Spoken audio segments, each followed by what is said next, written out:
सारा बचपन मैंने होटल पर वेटर की नौकरी करते गुजारा, क्योंकि बाप के मरते ही चचा ने मेरे हिस्से की जायदाद भी छीन ली। मुझे अपने चचा और उनके घर वालों से सख्त नफरत थी, जबकि मैंने रूप बदल के चचा की बेटी को मोहब्बत के जाल में फंसाया और उससे शादी कर ली।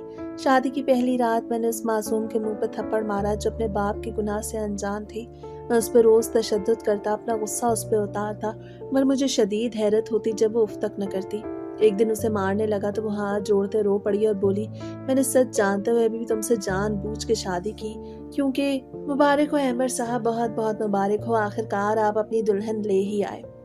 यह आवाजें मेरे कानों से किसी पुरशोर आबशार की तरह टकरा रही थी, और मैं खाली और सपाट नजरों से उन मुबारकबाद देने वालों को देख रहा था जो मेरे महंगे या तालवी सूट और मेरी जाहिरी शान शौकत से मरूब होकर मेरे गिर्द किसी हाले की तरह जमा थे। पूरा शादी हॉल रोशनियों में नहाया हुआ था। फानूस की क्रिस्टल लड़ियों से फूटती चमक आंखों को खैरा कर रही थी और हर तरफ एक जश्न का समा था। मगर मेरे अपने अंदर एक अजीब सा हू का आलम था, एक ऐसा कब्रिस्तान और एक ऐसी वहशतनाक खामोशी थी जहां मेरे सारे जज्बात, मेरी सारी मासूमियत दफन हो चुकी थी। मेरे पहलू में बैठी रुमैसा सुर्ख अरूसी जोड़े में मलबूस सर झुकाए शायद अपनी नई जिंदगी के रंगीन ख्वाब बुन रही थी। उसके हाथों पे लगी मेहंदी की तेज और चुभती हुई खुशबू बार बार हवा के दोष में मुझे अपनी जानिब मुतवज्जे कर रही थी, मगर ये खुशबू मुझे किसी जहर की तरह महसूस हो रही थी, क्योंकि मेहंदी मोहब्बत या शगुन की नहीं बल्कि उस नफरत की थी जो पिछले 15 सालों से मेरे सीने में सांप की तरह पल रही थी। मैंने एक गहरी सांस लेके अपने चेहरे पर मुस्कुराहट का वो मस्तूरी नकाब चढ़ाया जिसकी अब मुझे आदत हो गई, और मशीनी अंदाज में मेहमानों का शुक्रिया अदा करने लगा। सामने सोफे पर मेरे चचा वकार और उनकी बेगम शगुफ्ता बैठी थी। चची शगुफ्ता के चेहरे पे एक ऐसी फातिहाना और मगरूर मुस्कुराहट थी जैसे उन्होंने कोई बहुत बड़ा मार का सर कर लिया हो। वो बार बार रुमैसा का सदका उतार रही थी और फख्र से अपनी सहेलियों और रिश्तेदारों को बता रही थी कि कैसे उनकी बेटी की किस्मत जाग उठी है कि उसे शहर का सबसे बड़ा बिजनेसमैन और हैंडसम नौजवान मिला है। चाचा भी बहुत खुश नजर आ रहे थे, पर उन्हें क्या पता था जिसे वो हीरा समझ के अपनी बेटी के लिए चुन बैठे हैं, वो दरअसल एक ऐसा दहकता हुआ कोयला है जो अब सुलग चुका है और जिसकी तपिश बहुत जल्द उनकी बेटी की हंसती मुस्कुराती जिंदगी को भस्म कर देगी। मेरा दिल चाह रहा था कि मैं अभी अपनी जगह से उठूं और उनके पास जाऊं, उनका गिरेबान पकड़ के चीख चीख के उनके कान में कहूं कि पहचाना मुझे, मैं वही यतीम और बेसहारा बच्चा हूं जिसे आप लोगों ने कचरे की तरह घर से बाहर फेंका था। मगर मैं खामोश रहा। मैंने अपने उबलते हुए जज्बात को बड़ी मुश्किल से काबू में रखा, क्योंकि अभी वक्त नहीं आया था। अभी तो शिकार जाल में फंसा था और शिकारी को जल्दबाजी जेब नहीं देती। मेरा असल वार तो अभी बाकी था। मेरे जहन के पर्दे पे माजी की वो फिल्म किसी पुरानी और धुंधली तस्वीर की तरह उभरने लगी जब मैं सिर्फ 10 साल का था। वो दिन भी कितने खूबसूरत और बेफिक्र थे जब हम इसी शहर की एक कदीम और आलीशान हवेली में रहते थे। वो हवेली मेरे दादा की निशानी थी जिसके दरो दीवार में हमारी नस्लों की तारीख जज्ब थी। मुझे याद है कि उस हवेली का वो बड़ा सा सरसब्ज लॉन जहाँ मैं शाम को अपने बाबा के साथ क्रिकेट खेला करता था, बाबा जान बूझ समझ के मुझसे हार जाते थे और मुझे अपने मजबूत कंधों पे उठा के हवा में घुमाते थे। हमारी जिंदगी बहुत पुरसकून और मोहब्बत से भरपूर थी। चचा वकार और बाबा का कारोबार एक ही था और हम एक मुश्तरका खानदान की तरह रहते थे। चची शगुफ्ता भी उन दिनों मुझे अपने बेटों की तरह प्यार करती थी, या शायद वो मुझे सिर्फ दिखावा था। रुमैसा मुझसे काफी छोटी थी और मैं उसे अपनी गुड़िया समझता था। उसके रोने पे मैं तड़प जाता, लेकिन फिर अचानक हमारी हंसती बसती खुशियों को किसी की बद्दुआ लग गई, या शायद जमाने की बुरी नजर खा गई। बाबा अचानक बीमार हो गए और अस्पताल के चक्कर लगने लगे। डॉक्टर ने जवाब दे दिया और फिर एक तूफानी और काली रात वो हमें रोता बिलखता और बेआसरा छोड़ के इस दुनिया से हमेशा के लिए चले गए। उनके जाते ही जैसे हमारे सर से आसमान हट गया। अभी उनकी तदफीन को चंद दिन ही गुजरे थे कि घर का नक्शा बदलने लगा।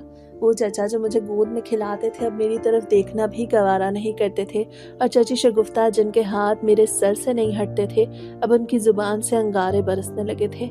बाबा के 40वें के फौरन बाद एक शाम चचा ने अम्मी को अपने कमरे में बुलाया।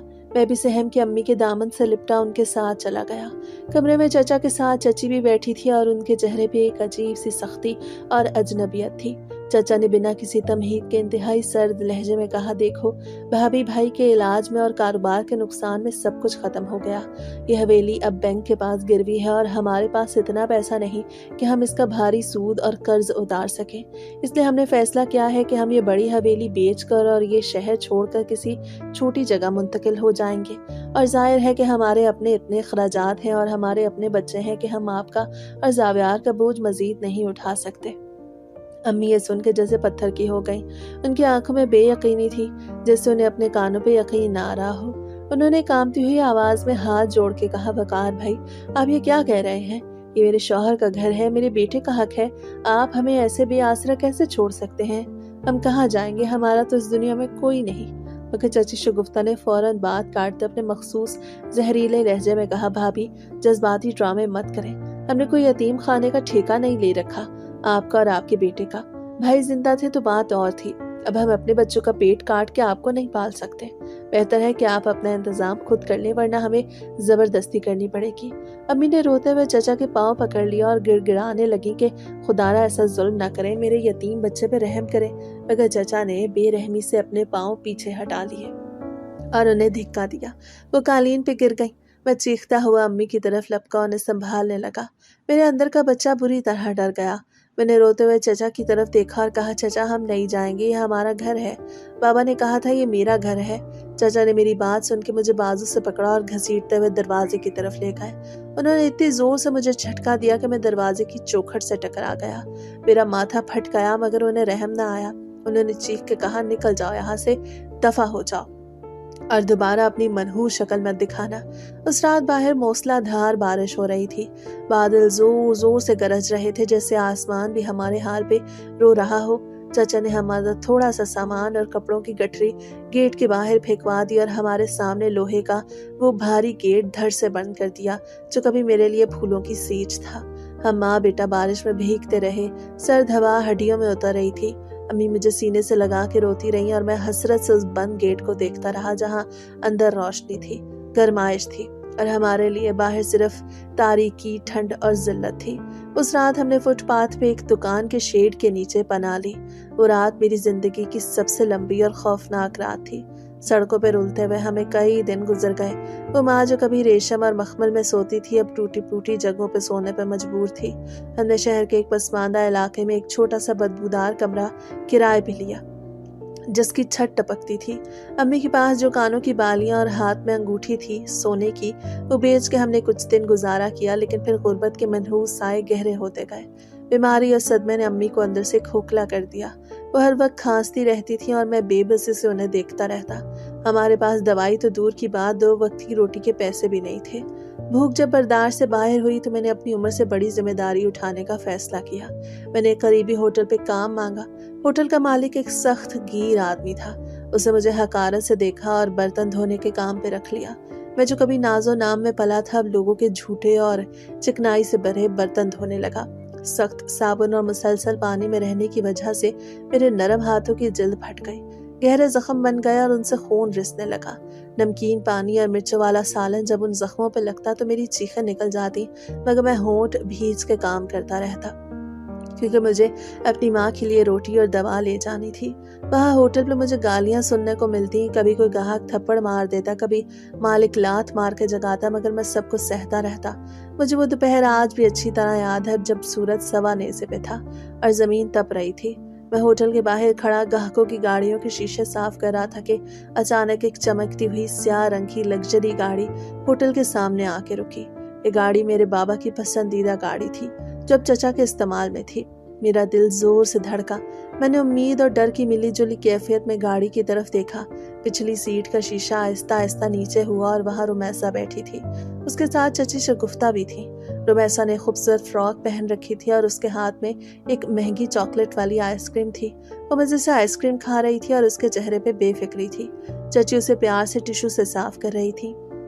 رومیسا کی نظر مجھ پہ پڑی۔ میں میلے کچیلے کپڑوں میں تھا، میرے ہاتھوں میں گندا کپڑا تھا اور چہرے پہ کالک لگی تھی۔ اسے مجھے دیکھا اور پھر اجنبیت سے نظریں پھیر لیں، جیسے میں کوئی وجود ہی نہیں رکھتا۔ اسے اپنی ماں سے کچھ کہا اور پھر گاڑی کا شیشہ اوپر چڑھا لیا۔ وہ شیشہ میرے اور ان کے درمیان ایک دیوار بن گیا۔ اس لمحے میرے اندر کچھ ٹوٹ گیا۔ میری آنکھوں سے آنسو نہیں گرے بلکہ میرے دل میں نفرت کا ایک ایسا الاؤ بھڑک اٹھا جس نے میرے بچپن کی معصومیت کو جلا کے راکھ کر دیا۔ مجھے احساس ہوا کہ غریب کی کوئی عزت نہیں ہوتی، کوئی رشتہ نہیں ہوتا۔ میں نے اسی لمحے قسم کھائی کہ میں ذلت کی زندگی سے نکلوں گا اور ایک دن اس گاڑی میں بیٹھنے والوں کو اسی مقام پہ لا کھڑوں گا جہاں آج میں کھڑا ہوں۔ میری محنت اور لگن کے باوجود تقدیر کو کچھ اور ہی منظور تھا۔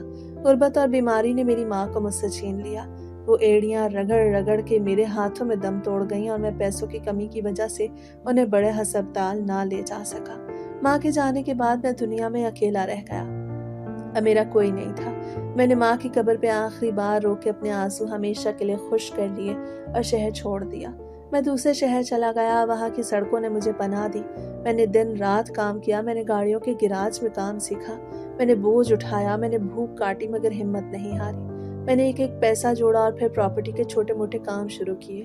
اللہ نے میری ٹوٹی ہوئی ہمت کو دیکھا اور میرا ہاتھ تھام لیا۔ میرا کام چل نکلا اور پھر میں نے پیچھے مڑ کے نہیں دیکھا۔ 10 سالوں کی انتھک محنت کے بعد زاویار نامی وہ کمزور لڑکا مر گیا اور اس کی راکھ سے احمد سکندر نے جنم لیا، جو اب ملک کا ایک بڑا نام تھا، جس کے اشاروں پہ لوگ چلتے تھے۔ میرے پاس اب بہت دولت تھی مگر سکون نہیں تھا۔ میرا سکون گروی تھا اس بدلے کے پاس جو مجھے لینا تھا۔ میں نے واپس اپنے شہر کا رخ کیا اور منصوبہ بندی شروع کی۔ میری تحقیقات سے پتہ چلا کہ چچا وقار نے میری آبائی حویلی بہت پہلے بیچ دی اور وہ لوگ اب ڈیفنس کے ایک ماڈرن بنگلے میں رہ رہے تھے۔ لیکن قدرت کا انصاف شروع ہو گیا۔ ان کا کاروبار زوال پذیر تھا، فیکٹری بند ہونے کے قریب تھی اور وہ لوگ قرض خواہوں کے شکنجے میں تھے۔ میں نے اس موقع کو غنیمت جانا اور سب سے پہلے خفیہ طور پہ اپنے اس آبائی حویلی کا سودا کیا جو اب خستہ حال ہو چکی تھی۔ میں نے منہ مانگی قیمت دے کے وہ حویلی واپس خریدی اور اسے دوبارہ سے تعمیر کروایا، بالکل ویسا ہی جیسا وہ میرے بچپن میں تھی۔ یہ میری جیت کا پہلا نشان تھا۔ اس کے بعد میں نے ایک انویسٹر کے روپ میں چچا سے رابطہ کیا۔ وہ میری دولت دیکھ کے اندھے ہو گئے اور مجھے اپنا مسیحا سمجھ بیٹھے۔ میں نے آہستہ آہستہ انہیں اپنے جال میں جکڑ لیا اور پھر ان کے گھر میں داخل ہوا۔ چچی شگفتہ جو کبھی مجھے دھتکارتی تھیں اب میری خوشامدیں کرتی تھیں، اور امیسا جو مجھے پہچانتی تک نہیں تھی، آہستہ آہستہ کر کے میں ان کے گھر پہ ہر دوسرے دن جاتا رہا، اور وہ تو ویسے ہی میری دولت سے مرعوب تھے۔ اب میں نے رمیسا سے بات چیت بڑھانا شروع کی۔ ہم لوگ اکثر فون پہ بھی بات کرتے۔ آہستہ آہستہ میری کوشش محبت میں بدل گئی۔ میں نے بہت مہارت سے محبت کا کھیل کھیلا اور آخر کار وہ دن آ گیا جب میں نے ان سے رمیسا کا رشتہ مانگا اور انہوں نے اسے لاٹری سمجھ کے قبول کر لیا۔ گاڑی کے ٹائروں کی آواز نے مجھے ہال میں واپس لا کھڑا کیا۔ رمیسا میرے برابر میں بیٹھی تھی اور اس نے خاموشی سے سر جھکایا ہوا تھا۔ میں نے کن اکھیوں سے اسے دیکھا۔ اس کے چہرے پر تھکاوٹ اور ایک انجانا سا خوف تھا۔ میں نے جان بوجھ کر گاڑی کا رخ شہر کی روشن سڑکوں سے ہٹا کر پرانے شہر کی طرف موڑ دیا جہاں میری آبائی حویلی واقع تھی۔ چچا اور رمیسا کو یہی لگتا کہ میں اسے اپنے نئے ڈیفنس والے بنگلے میں لے جاؤں گا، کیونکہ میں نے انہیں کبھی اپنی اس پرانی حویلی کے بارے میں نہیں بتایا تھا۔ جیسے جیسے گاڑی ویران اور تاریک راستوں پر بڑھ رہی تھی، رمیسا کی بے چینی بڑھ رہی تھی۔ اسے گھبرا کے کھڑکی سے باہر دیکھا جہاں اسٹریٹ لائٹس کم تھیں اور سایہ گہرا تھا۔ اسے ہمت کر کے دھیمی آواز میں پوچھا، احمد یہ کون سا راستہ ہے؟ یہ تو ڈیفنس کی طرف نہیں جاتا، یہاں تو بہت اندھیرا ہے، مجھے ڈر لگ رہا ہے۔ میں نے اس کی طرف دیکھے بنا انتہائی سرد اور سپاٹ لہجے میں جواب دیا، تمہیں ڈرنے کی ضرورت نہیں، بس خاموشی سے بیٹھی رہو، ہم اپنی منزل کے قریب ہیں۔ میری آواز کی سختی اور اجنبیت نے اسے مزید ڈرا دیا۔ وہ سمٹ کے بیٹھ گئی اور دوبارہ کچھ پوچھنے کی ہمت نہ کر سکی۔ باہر سناٹا تھا اور گاڑی کی ہیڈ لائٹس پرانی عمارتوں پہ پڑ رہی تھی۔ میرا دل زور زور سے دھڑک رہا تھا۔ نہ جانے کیوں آج جیت کا احساس اتنا خوشگوار نہ تھا جتنا میں نے سوچا تھا۔ آخر کار گاڑی ایک بڑی سی سیاہ آئینی گیٹ کے سامنے رکی۔ یہ وہی گیٹ تھا جہاں سے مجھے اور میری ماں کو نکالا گیا تھا۔ میں نے ہارن دیا تو چوکیدار نے گیٹ کھولا اور گاڑی پرانی حویلی کے وسیع و عریض مگر ویران لان میں داخل ہو گئی۔ حویلی کی عمارت چاندنی رات میں ایک دیو کی طرح کھڑی تھی جس کے در و دیوار سے اداسی ٹپک رہی تھی۔ میں نے گاڑی روکی اور رمیسا کی طرف دیکھا۔ اس کی آنکھیں پھٹی کی پھٹی رہ گئیں۔ وہ حیرت اور خوف کے ملے جلے تاثرات کے ساتھ کھڑکی سے باہر دیکھ رہی تھی۔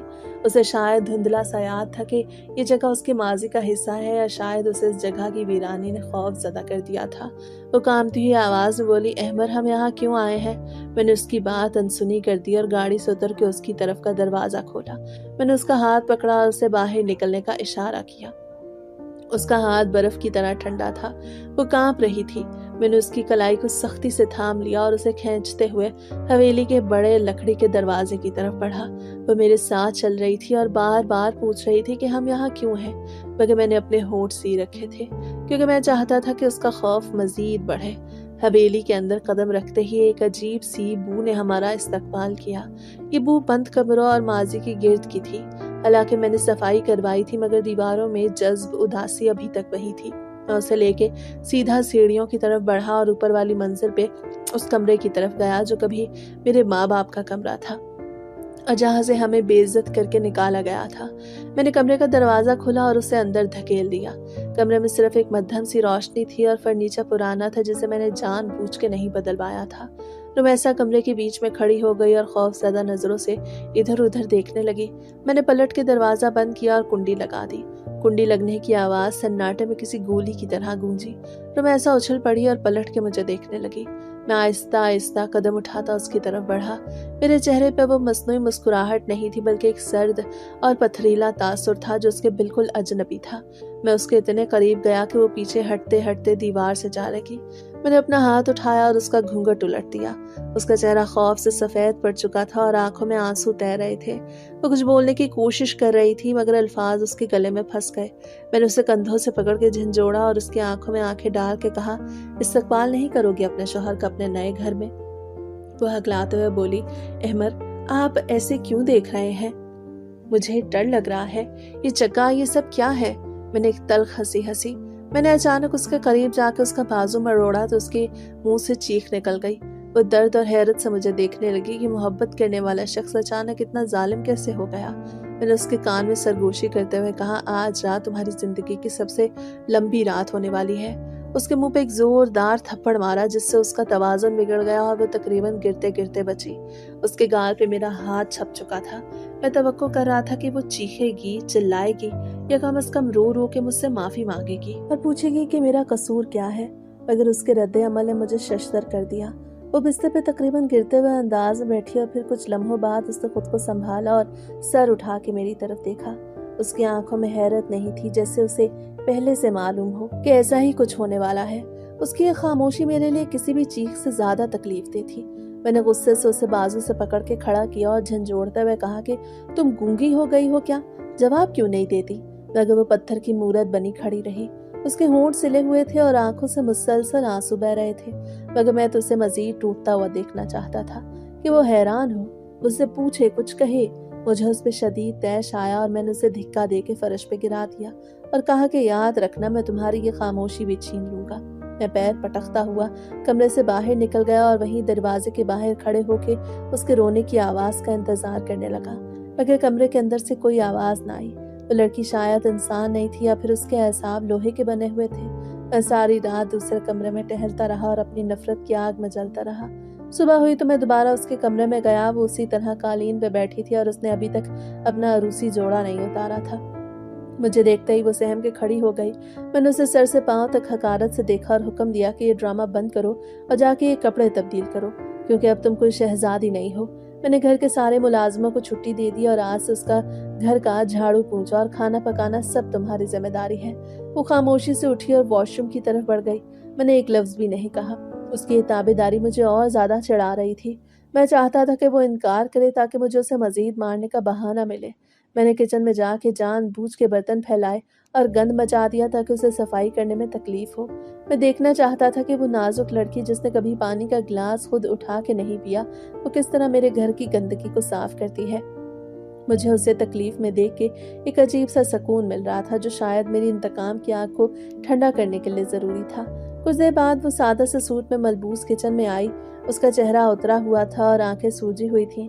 اسے بکھرے ہوئے برتن دیکھے جو کہ تقریباً سارے ہی صاف تھے، مگر وہ خاموشی سے آستینے چڑھا کے کام پہ لگ گئی۔ میں وہی کرسی پہ بیٹھ کے اخبار پڑھنے کی اداکاری کرنے لگا، مگر میری نظر اسی پہ جمی تھی۔ وہ اناڑی پن سے برتن دھو رہی تھی۔ کئی بار صابن والا پانی اس کے کپڑوں پہ گرا اور ہاتھ سے برتن پھسلے بھی، مگر اس نے ہمت نہ ہاری۔ اس کے گورے ہاتھوں پہ صابن کی وجہ سے سرخی آ گئی، مگر وہ مشین کی طرح کام کرتی رہی۔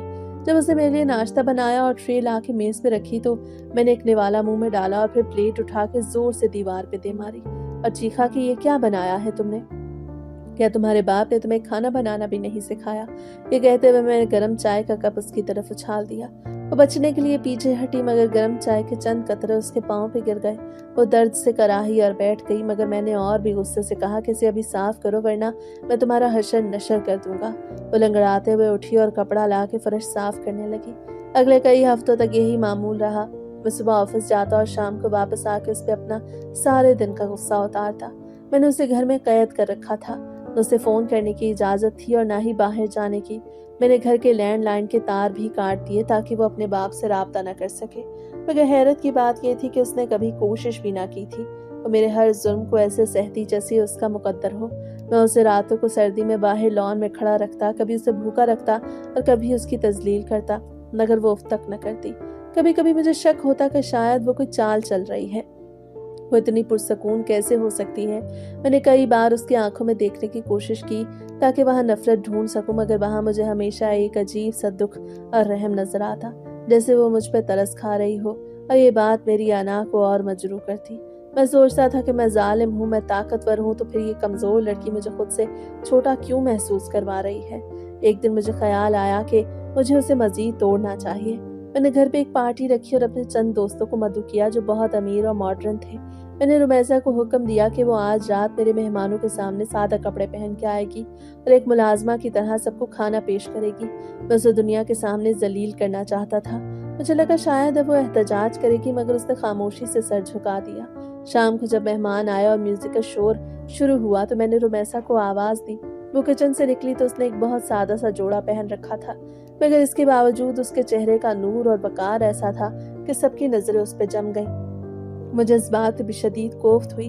मैंने अपनी दरिंदगी की हदें पार कर दी। मैंने जानबूझ के उसके हाथ से ट्रे को ठोकर मारी और सारे ग्लास मेहमानों के जूतों पे गिर गए। मैंने सबके सामने उसे थप्पड़ मारने के लिए हाथ उठाया और उसकी बेइज्जती करने लगा कि तुम इतनी निकम्मी हो कि सीधी चल भी नहीं सकती। मेरे दोस्तों ने मुझे रोका और कहा, छोड़ो यार, क्यों बेचारी को मारते हो? मगर मैंने देखा कि रुमैसा की आंखों से टिप टिप आंसू गिर रहे थे। ये पहला मौका था जब मैंने उसे लोगों के सामने रोते देखा। मुझे अपनी फतेह का एहसास हुआ कि आखिरकार मैंने उसकी इज्जत नफ्स को कुचल दिया है। मेहमानों के जाने के बाद मैंने उसे वहीं ड्राइंग रूम में छोड़ दिया और खुद कमरे में जाके सो गया। मगर उस रात मुझे नींद नहीं आई। बार बार मेरी आंखों के सामने उसका वो झुका हुआ सर और आंसू आ रहे थे। मेरा ज़मीर मुझे मलामत कर रहा था कि ज़ावियार, तुम वो बन गए हो जिससे तुम नफरत करते हो। तुम अपने चाचा से भी बदतर हो चुके हो। मगर मैंने अपने ज़मीर की आवाज़ को ये कह के सुला दिया कि उसी शख्स की बेटी है जिसने मेरी माँ को मारा था। कुछ दिन बाद चाचा का फ़ोन आया। वो अपनी बेटी से मिलना चाहते थे। मैंने सोचा कि क्यों ना उन्हें बुला के दिखाया जाए कि उनकी लाडली बेटी किस हाल में है। मैंने उन्हें दावत दे दी। चाचा आए तो रुमैसा को देख के परेशान हो गए, क्योंकि वो बहुत कमज़ोर हो चुकी थी और उसके चेहरे की रंगत पीली पड़ गई थी। चाचा ने पूछा कि बेटा तुम ठीक तो हो, इतनी कमजोर क्यों हो रही हो? तो रुमैसा ने मुस्कुरा के कहा कि बाबा मैं बिल्कुल ठीक हूँ, बस घर की जिम्मेदारियां हैं।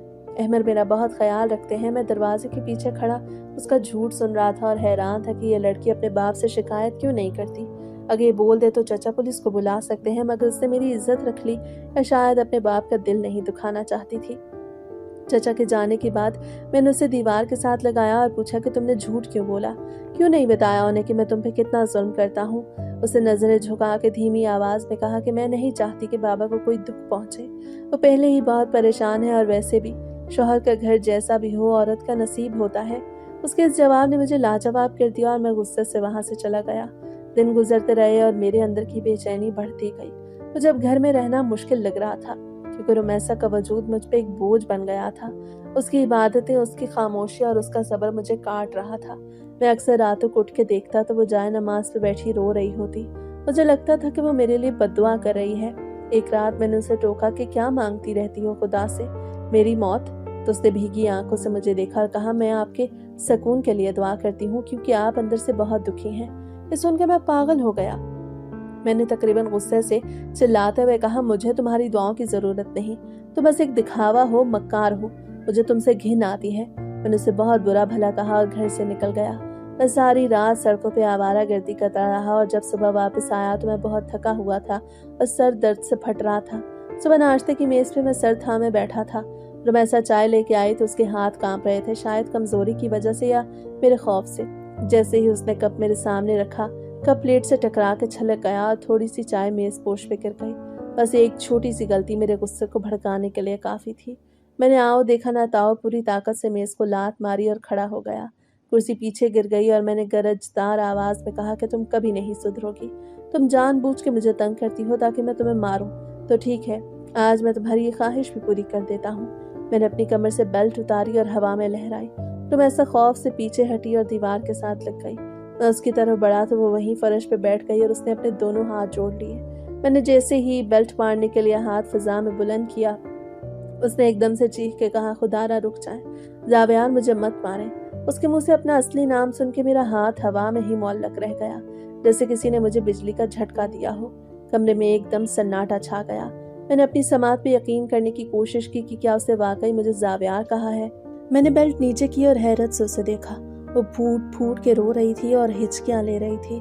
मैंने उसके करीब जाके उसके कंधे पकड़े और झंझोड़ के पूछा कि तुमने मुझे क्या कहा?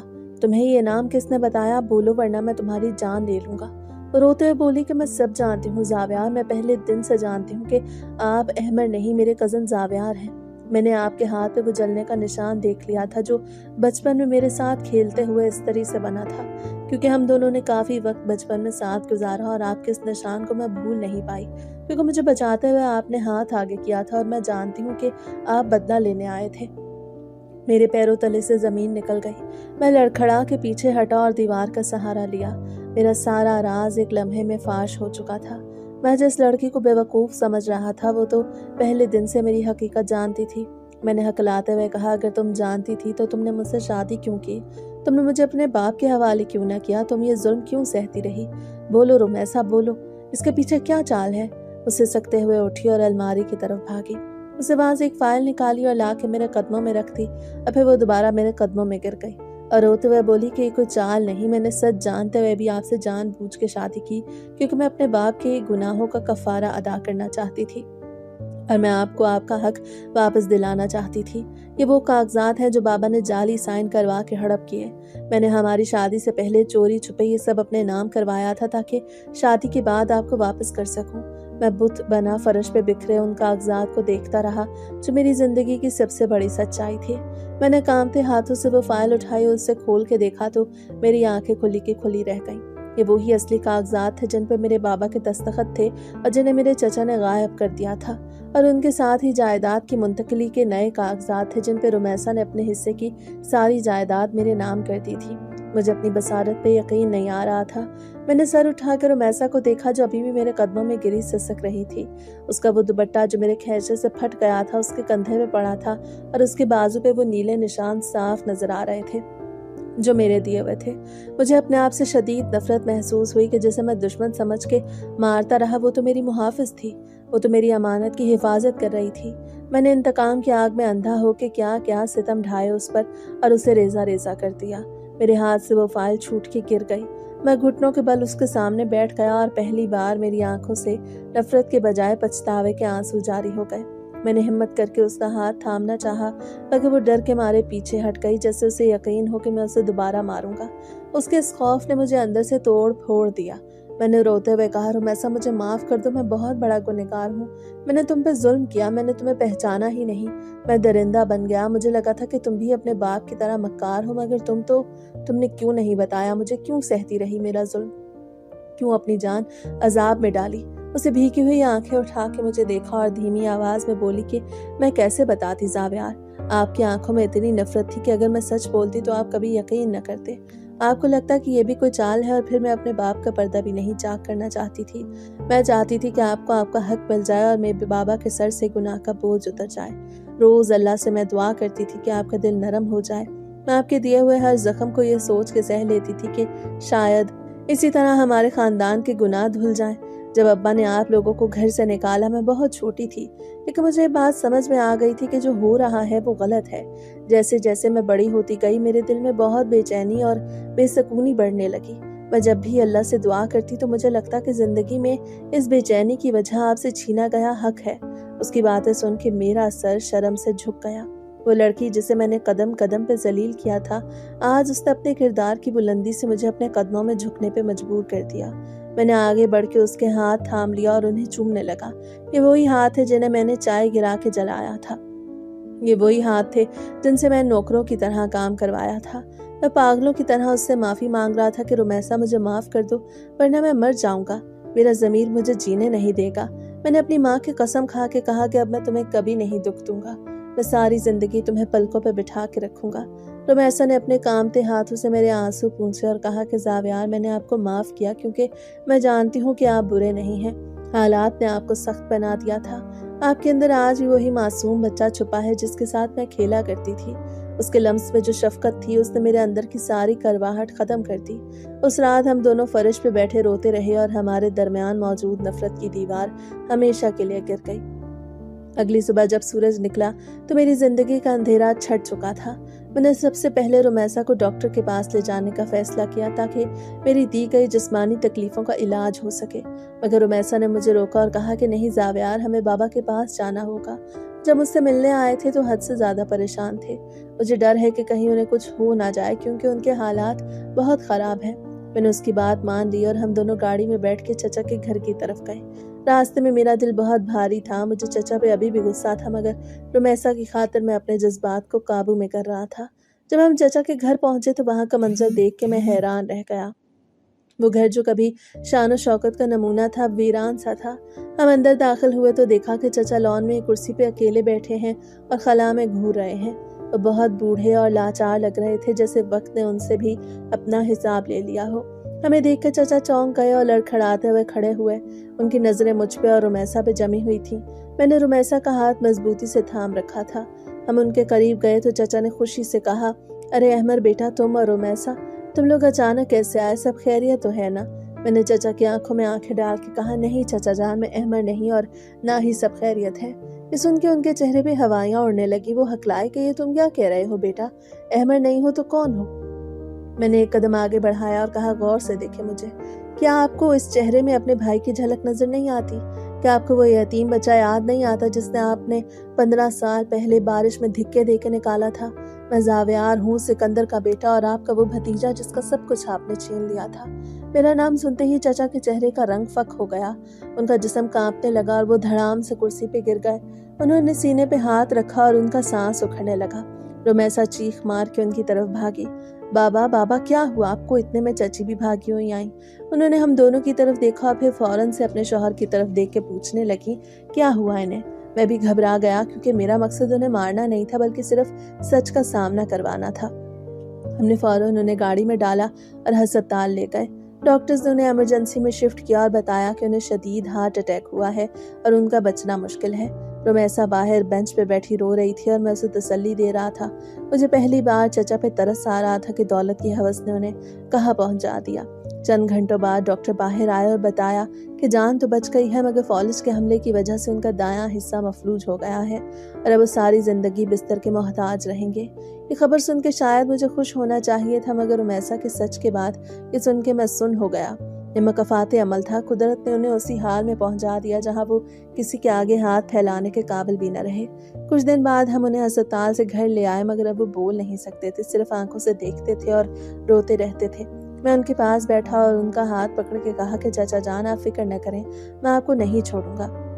मैं वो नहीं करूंगा जो आपने मेरे साथ किया, क्योंकि मेरी माँ ने मुझे तरबियत नहीं दी कि मैं अपनों का खून करूं। आपने मेरा सब कुछ छीना, मगर मैं आपको आपकी बेटी भी वापस कर रहा हूं और इज्जत भी। ये मेरा घर अब आपका भी घर है। इस उनके चचा की आंखों से आंसू की झड़ी लग गई। शायद वो शर्मिंदा थे या मेरा शुक्रिया अदा कर रहे थे। चची ने पास आकर, बेटा ज़ावियार, मुझे रुमैसा ने सब कुछ बता दिया है, मैं तुमसे माफ़ी मांगना चाहती हूँ। अब तो हमें किसी बद्दुआ की भी ज़रूरत नहीं, बस तुम माफ़ कर दोगे तो शायद अल्लाह हम पे रहम कर दे। मैंने उन्हें कहा कि मैंने आप लोगों को माफ़ किया। रुमैसा दरवाजे पे खड़ी ये सब कुछ देख रही थी और उसकी आंखों में मेरे लिए बेपनाह मोहब्बत और इज्जत थी।